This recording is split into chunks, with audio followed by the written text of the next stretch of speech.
Hey YouTube and emergency vehicle upfitters. I have a video today on how to install a traffic advisor in the back window of a 2015 Chevy 3500. This will probably also go for the 25 and 1500s as they do not have hangers in the back window. So here we go. What I did first is I removed my third brake light, which will expose an area that has a couple of ports on it.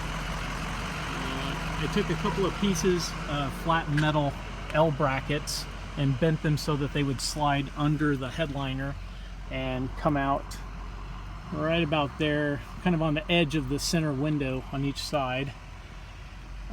Then I used the metal plate, as you saw up here, and just use it as a brace to secure the L brackets once I got them through and mounted to the traffic advisor.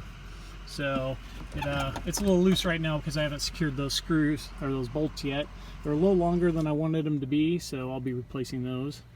But anyway, once you get them in there, they're pretty secure against the back wall. And once you also tighten down the brackets up there, but as you can see, it puts out quite a bit of light. If you have any questions, leave a comment and I'll try and answer it the best I can.